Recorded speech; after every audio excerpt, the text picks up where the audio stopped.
Assalamualaikum warahmatullahi wabarakatuh. Bismillahirrahmanirrahim. Kehidupan berbangsa atau kehidupan bernegara ini sudah menjadi ciri khas dari kehidupan bermasyarakat, yaitu dalam hubungan hablum minan nas.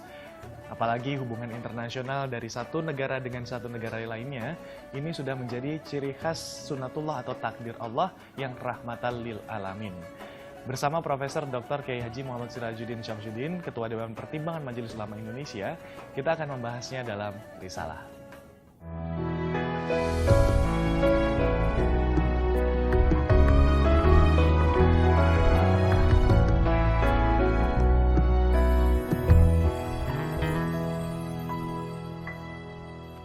Bismillahirrahmanirrahim. Seperti biasa sudah hadir bersama saya hari ini adalah Bapak Din Syamsuddin. Selamat pagi, Pak. Selamat pagi.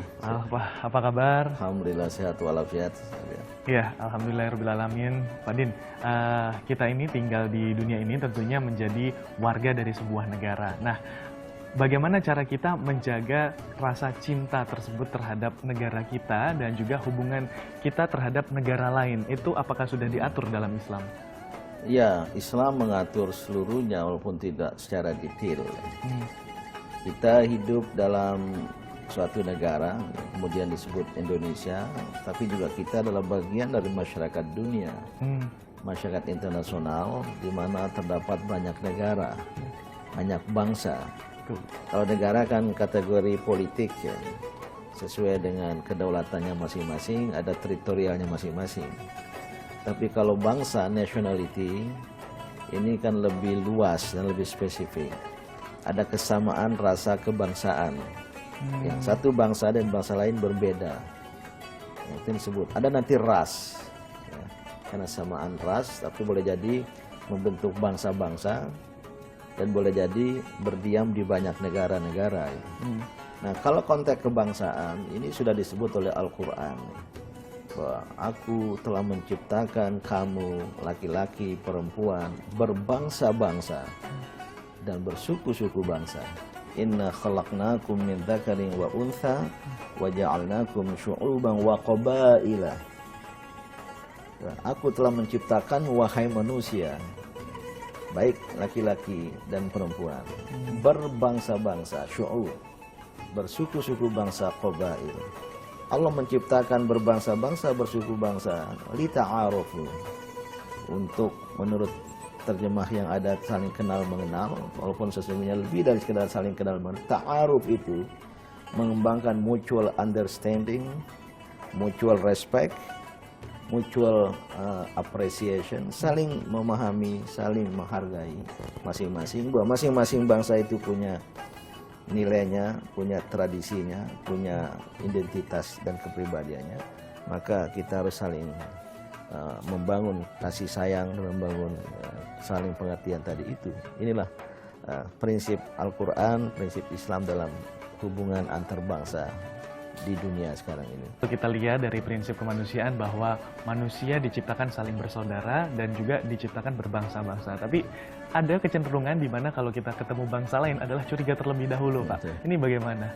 Ya, memang ada kemungkinan fanatisme, satu sikap orientasi untuk fanatik, ya, untuk membanggakan, mengakui, membanggakan diri sendiri, yang secara ilmiah, ilmu pengetahuan disebutkan fanatisme ini bisa muncul karena kesamaan blood, darah, sedarah, ya, seketurunan, ya. Hanya membentuk basis solidaritas, mungkin marga, ya, margaisme atau kabilah, ya. Kabilah di Arab sana itu karena kesamaan keturunan, maka disebut bani ini, yaitu keturunan nenek moyang atau kakek moyang itu. Yang kedua, fanatisme dan basis solidaritas terbentuk karena kesamaan tempat tinggal, land, ya, karena dia tinggal, lahir dari sebuah kampung, bertempat tinggal di situ, membentuk mungkin sukuisme atau juga kelompok-kelompok tertentu, ya. Dan itu sangat wajar kalau kita memiliki fanatisme. Yang ketiga, karena kesamaan agama, faith. Karena seiman, seagama, maka membentuk basis solidaritas. Nah, sering lingkaran yang tiga ini menampilkan fanatisme kalau bersifat ekstrim, ya, mutlak, membanggakan diri sendiri, itu cenderung nanti eksklusif, mengeluarkan yang lain, mengenyahkan yang lain, itu eksklusif, itu exclude. Maka mereka tidak mau ada kelompok lain, tidak mau ada bangsa lain, tidak mau ada pemeluk agama lain, eksklusif. Tapi yang terbaik, ta'aruf tadi itu, ya, saling memahami, saling mengembangkan pengertian dan penghormatan tadi itu harus membawa kita kepada wawasan yang inklusif. Inklusif itu memasukkan, to include. Dalam pengertian, kami ada, kita ada, tapi ada juga orang-orang lain, adalah kelompok-kelompok lain ada. Di dunia ini tidak hanya kita bangsa Indonesia, tapi ada bangsa-bangsa lain. Tapi marilah kita membangun ta'aruf global dengan bangsa-bangsa lain. Di Indonesia tidak hanya suku saya yang ada, tapi ada banyak suku-suku lain, jumlahnya 300-an lebih. Di Indonesia yang tercinta ini, maka kita bangun ta'aruf dengan suku-suku lain itu. Inilah sebuah wawasan yang bersifat inklusif, yang menjadi inti dari ta'aruf tadi itu. Tapi ta'aruf juga mengandung pesan adanya toleransi, saling bertenggang rasa dengan kelompok-kelompok lain, dan oleh karena itu membawa kita untuk koeksistensi. Ta'aruf itu juga koeksistensi itu untuk berhidup berdampingan secara damai, dan mungkin pada tingkat tertinggi itu kerjasama, ta'awun. Lalu bagaimana dengan semangat nasionalisme, Pak? Nasionalisme tetap penting. Kita dilahirkan di Indonesia, menjadi orang Indonesia, menjadi bangsa Indonesia. Mari kita yakin itu sebagai sunnatullah, sebagai takdir ilahi. Kita tak pernah bermimpi kan ketika berada di kandungan ibu untuk terlahir di tempat tertentu kan. Kemudian terlahir di Indonesia, ini sebuah anugerah ilahi, sekaligus takdir ilahi. Tetapi di dalam dirinya itu ada ujian. Kamu saya lahirkan di Indonesia, menjadi bangsa Indonesia, tapi juga ada ujian. Sanggupkah untuk hidup berdampingan secara damai dengan bangsa-bangsa lain gitu. Maka nasionalisme penting, tapi tidak boleh menjadi buta. Tidak boleh meningkat menjadi ekstrim dan absolut. Hanya demi bangsaku sendiri ya.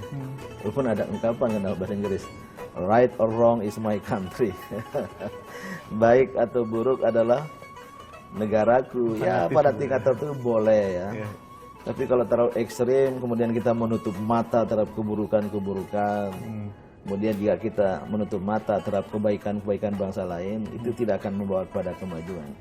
Kalau saya berpendapat, mari juga secara proporsional, kita sebagai bangsa Indonesia harus cinta kepada Indonesia. Tapi juga harus mengetahui, menghargai, ada bangsa-bangsa lain yang boleh jadi lebih maju dari kita. Why not? Mengapa kita tidak ambil kemajuan-kemajuan itu, bukan keburukan-keburukannya gitu, tapi dalam rangka untuk mengembangkan diri. Karena sebuah bangsa akan berkembang kalau dia mau dan mampu untuk mengambil pelajaran keterbaikan dari bangsa-bangsa lain. Jadi nasionalisme yang menurut saya terbuka, dinamis, ya, progresif, tapi tidak kemudian secara buta. Ya. Kalau saya berpendapat nasionalisme anak-anak Indonesia sekarang tidak secara ekstrim. Kalau ada bendera merah putih dibakar di luar negeri, kita marah-marah, kemudian berdemonstrasi ke kedutaan besar negara tersebut di Jakarta. Tidak itu. Tapi nasionalisme modern, dinamis dan progresif.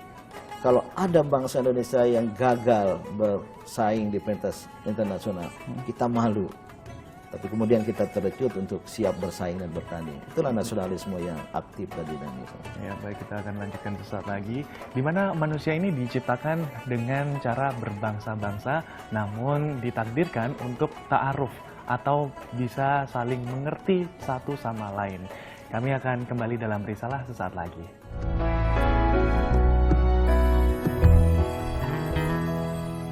Terima kasih Anda kembali lagi dalam Risalah. Tentunya saya masih bersama Bapak Din Syamsuddin yang membahas tentang hubungan antar bangsa. Pak Din, dalam hubungan antar bangsa ini kan kita diperintahkan untuk saling bertoleransi dan juga menjaga hubungan baik dengan negara. Namun di beberapa tahun yang lalu masih ada penjajahan. Menurut Pak Din bagaimana, Pak? Ya, kolonialisme dan kolonialisasi atau penjajahan telah menjadi bagian dari sejarah umat manusia. Ada sebuah fase berabad-abad, itu era kolonialisasi. Tapi sebenarnya sejak awal abad ke-20 ini sudah ada pertama paruhan kedua abad ke-20, yang disebut dengan dekolonialisasi, yaitu penghentian segala bentuk penjajahan ya. Nah, mengapa terjadi penjajahan, kemudian menciptakan koloni-koloni dan pelakunya disebut kolonial gitu ya. Adalah karena ya bangsa-bangsa di dunia ini kan perlu hidup, perlu makan. Pertama karena harus makan itu maka perlu mencari sumber makanan yang mungkin tidak mencukupi di negara sendiri, maka perlu mencari ke tempat lain. Dan yang kedua ya perlu mengembangkan ya, kehidupan kebangsaannya, pertama teknologi dan lain sebagainya. Maka dia mungkin juga punya keperluan dan kebutuhan untuk mencari sumber-sumber daya dari negara dan negeri-negeri lain. Saya kira itulah awal dari kolonialisasi, awal dari penjajahan tadi itu. Seperti Belanda datang ke Indonesia karena ingin mencari rempah-rempah kan pada awalnya. Itu rempah-rempah dijual, jadi ada motif ekonomi. Maka ada VOC dulu kan. Betul. Dan juga mungkin karena kepentingan-kepentingan lain, melakukan perluasan terhadap negeri kekuasaannya, maka menguasai. Ini hanya mungkin dilakukan kalau sebuah bangsa, sesuatu bangsa sudah merasa dirinya besar dan mampu. Mungkin karena mampu secara ilmu pengetahuan teknologi khususnya, mampu secara militer, maka dia melakukan ekspansi. Itu kan motif-motif dari kolonialisasi dan kolonialisme ya. Maka terjadi penjajahan oleh bangsa yang besar, yang superior terhadap bangsa yang lemah, yang inferior. Dan bisa terjadi berabad-abad seperti terhadap Indonesia dulu. Belanda menjajah kita lebih dari sekitar 3,5 abad itu. Itulah motif-motif. Jadi ada motif ekonomi, ada motif politik, ada motif budaya, maka selalu berlangsung dengan kekuatan militer. Tentunya hal ini juga banyak sekali persaingan antar bangsa. Contohnya bangsa-bangsa yang adik kuasa misalkan seperti Amerika, bahkan sekarang perdagangan sudah mulai mengarah ke negeri Cina.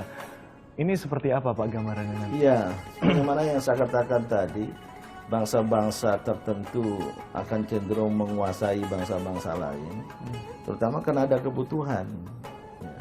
Sekarang ini dunia menghadapi yang disebut dengan food crisis, krisis makanan. Ya. Juga dunia menghadapi krisis lain namanya krisis energi. Jadi energi yang diperlukan untuk hidup, ya, listrik, energi dan sebagainya. Maka karena sesuatu bangsa merasa kekurangan, seperti bangsa-bangsa yang berada di Amerika dan di Eropa sana itu perlu energi pada musim dingin untuk memanaskan. Kalau tidak mereka akan mati kedinginan.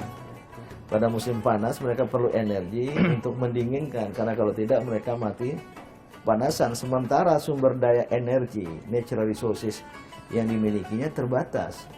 Sementara ada bangsa lain, ada negara lain yang dianggap memiliki sumber daya alam, sumber energi yang besar, ya. Maka mereka cari. Kalau hubungannya dalam rangka untuk mencari sumber makanan dan sumber energi tadi itu lewat jalan yang wajar, proporsional dan fair, lewat jalur perdagangan, maka kan terjadi hubungan perdagangan, beli dan menjual. Tapi kalau kemudian mereka melihat lewat jalur itu tidak bisa, kenapa tidak lewat jalur semacam penjajahan, menguasai, ya, mungkin lewat jalur perang, ya. Maka boleh jadi akan ada skenario konflik, skenario perang supaya mereka ikut intervensi. Saya kira itu tidak rahasia lagi ya dalam hubungan internasional dewasa ini. Maka terjadilah yang namanya penjajahan dalam bentuk baru. Nah, itu yang oleh Bung Karno dulu ditantang, yang disebut dengan anti-nekolim, neokolonialisme dan imperialisme, yang membuat ketimpangan-ketimpangan di dunia sekarang ini. Memang ada yang bayangkan ada senario perang dunia ketiga ya. Walaupun ada banyak yang lain yang menganggap tidak dalam bentuk perang yang terbuka seperti perang dunia pertama dan kedua, tapi dalam bentuk proxy war, perang perwakilan. Perang perwakilan itu bukan negara maju itu saling berperang atau dalam negeri suatu negara-negara yang berdaulat lain, tetapi bagaimana diciptakan kekacauan gitu. Nah, ringkasnya hubungan antar bangsa dan negara di dunia sekarang ini itu memerlukan suatu pendekatan tersendiri, itu dengan kesadaran baru menjaga perdamaian dunia. Yang dari sudut agama Islam yang sedang kita bicarakan ini, ta'aruf yang dipesankan oleh Al-Quran itu berhubungan juga bukan antar umat beragama saja, tapi ta'aruf antar bangsa dan negara. Bagaimana ada hubungan antar bangsa dan negara ini yang bisa membawa kemaslahatan bagi dunia, bukan membawa kemudaratan, yaitu hancurnya peradaban dunia. Inilah yang harus diperankan oleh Indonesia kita ini, yaitu sebuah pola hubungan antar bangsa yang dinamis, tetapi membawa kemaslahatan. Dan pesan Islam tadi itu ta'aruf. Jadi ta'aruf dalam hubungan internasional juga kita perlukan sekarang ini. Baik, kita akan lanjutkan sesaat lagi, di mana hubungan antar negara ini tetap harus dijaga untuk menjaga hubungan baik di antara sesama umat manusia. Nah, kita akan kembali lagi dalam Risalah sesaat lagi.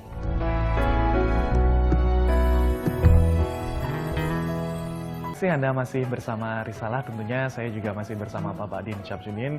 Pak Din, Indonesia sendiri kan mayoritas Muslim dan sangat menjunjung tinggi ajaran Rasulullah SAW untuk menjaga keutuhan berbangsa. Menurut Pak Din sendiri bagaimana? Ya, sebenarnya konstitusi kita sudah mengamanatkan sesuatu yang sangat luhur, agar Indonesia sebagai negara yang berdaulat, di dalamnya bangsa Indonesia yang majemuk atas dasar agama itu bisa membangun perdamaian abadi di dunia, mengenyahkan segala bentuk penjajahan.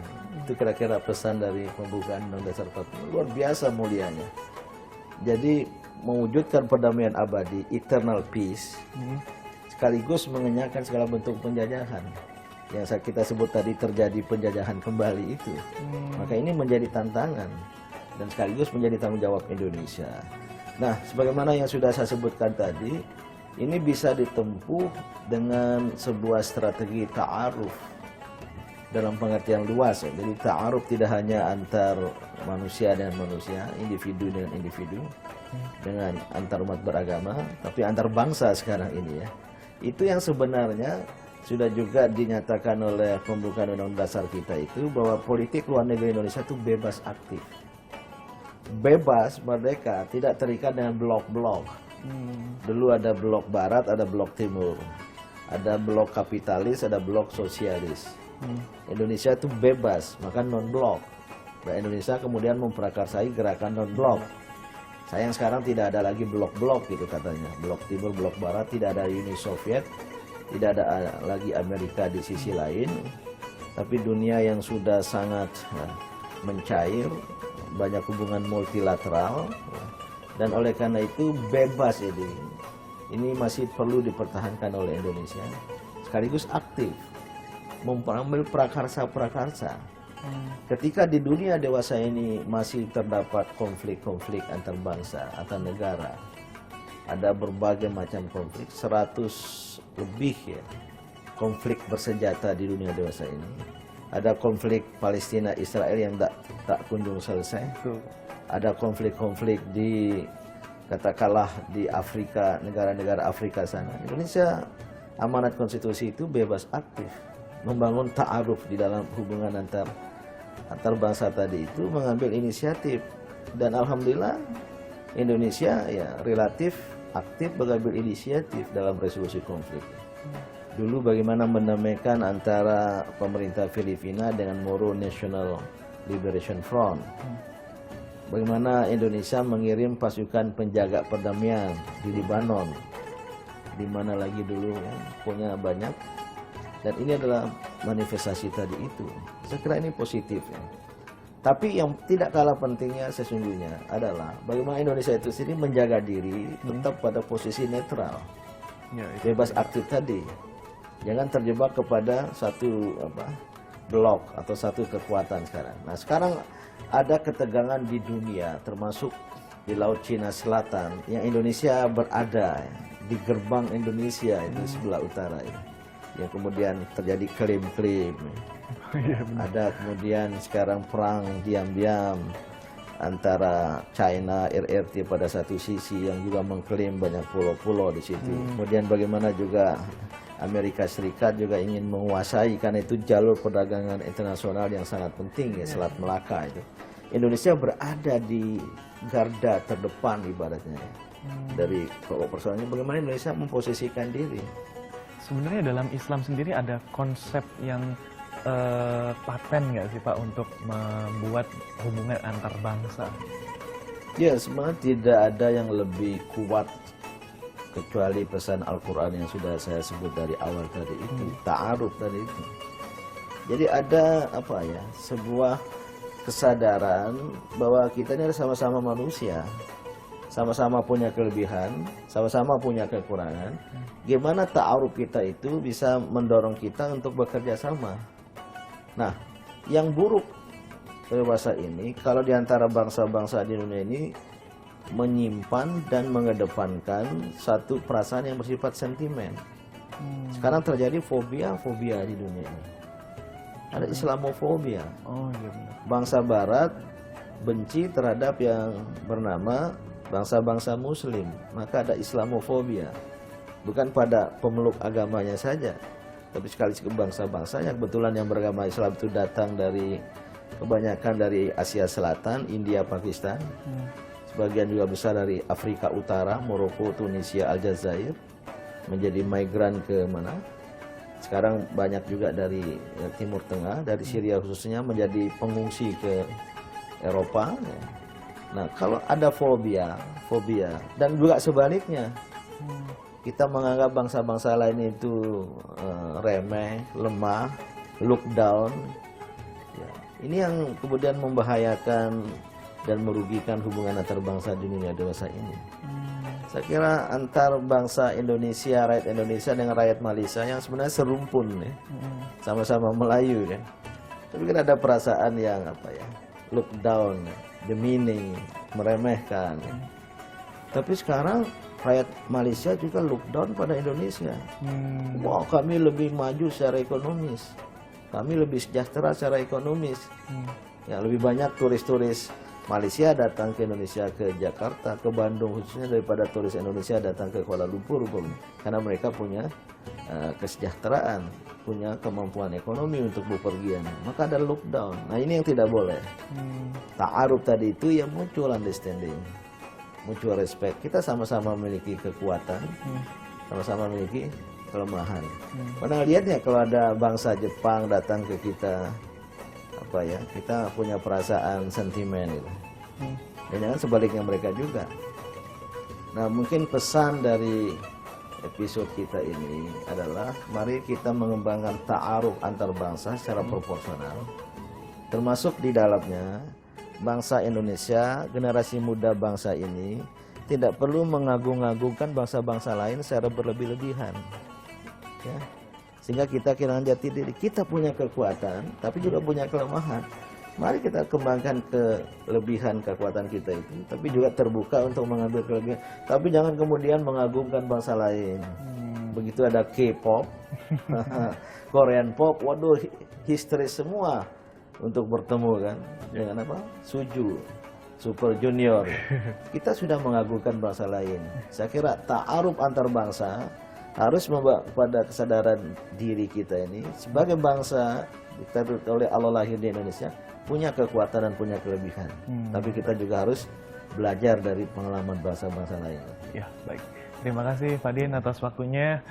Islam sendiri sangat menjunjung tinggi bagaimana kita berhubungan antar negara dan sangat menjunjung perdamaian. Dan hal ini sesuai dengan pembukaan Undang-Undang Dasar 1945 milik Indonesia, di mana sangat menjunjung perdamaian dan menghapuskan penjajahan. Demikianlah risalah hari ini. Semoga Allah SWT memberikan hidayah demi hidayahnya untuk kita semuanya. Amin ya robbal alamin. Kita bertemu di episode selanjutnya dalam risalah Informasi Islami Jiwa Muslimin Sejati. Wassalamualaikum warahmatullahi wabarakatuh.